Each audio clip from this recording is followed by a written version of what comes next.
Ah, pagod. Good morning guys. Dito ako ngayon sa ilog. Yan. Lakas pa rin ang tubig oh. Nagtaan na kasi ako ng gabi. Ito. Yan. Yan po. Kahapon nagtaan kami ng kasama ko, wala akong huli. Ngayon nag-challenge ako, baka pag mag-isa ako may mahuli. Kala ko kanina walang huli pa rin. Ngayon may dalawa naman pero hindi maliliit. Ito na yung dalawa. Ano? Yan. Saka ito. Hindi maliit lang pero ayos na. Malayo pa yung lalakarin ko.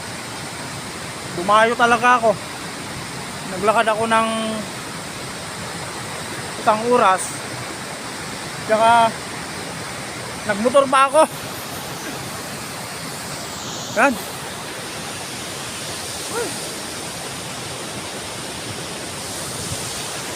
Doon. Doon na po. Malayo talaga. Pero ayos lang.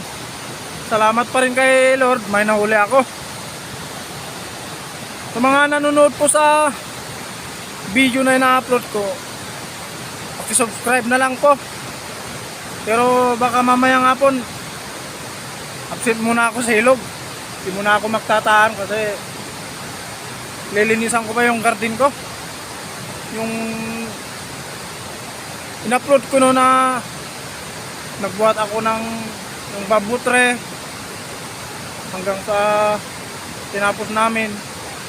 Ngayon tapos na yung tanim namin. Yan na po ang inaalagaan ko.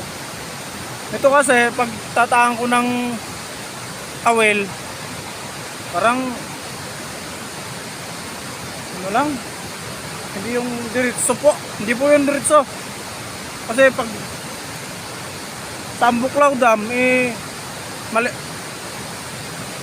ano tawag doon, yung clear na po yung tubig, yung malinaw na ganoon. Yung mga kasama ko naman, niyayaya ako doon, talagang doon kami nagpupunta sa Tambuklaw Dam. Malayo yun. Yung ginawa kong video na photo, yun, doon kami pupunta. Wala naman silang diver na ako lang naman. Pero okay lang, pagod ganun. Pag may huli, kasi hindi po kasi yung inuhuli namin, partihan yun. Kung may mahuling 40 kilos, ganun, pagpapartihan namin yun, magkano kami lahat na pumunta. Ayun lang, pag ako naman, pag maliit yung huli, kumukuha lang ako ng pang-ulam na konti, ayun, wala akong may bibigay sa mga kapitbahay ko.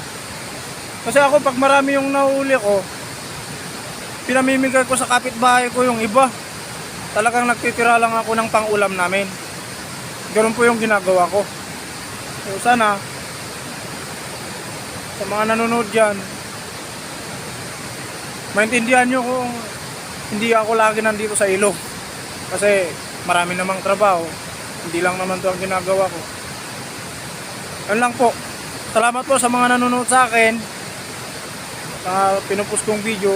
Sana po pag-subscribe para yung mga video na ipopost ko, malay nyo, baka makahuli na ako ng malalaki. At least makikita nyo. Ako hindi ko po pati may video kanina, yung may huli ko, yung nahuli ko dyan kanina. Yan lang. Pag binibideo ko tapos nakawala na, o di wala na, bukya. Kaya ito, tsaka ko lang ibibideo pag nahuli na. Yan o. Les, may pang-ulam na kami. Ewan ko lang kung pwede sa misis ko kasi nagpapagatas pa yun. Nagpapadede yung breast milk. Pwede. Ewan ko kung pwede sa kanya.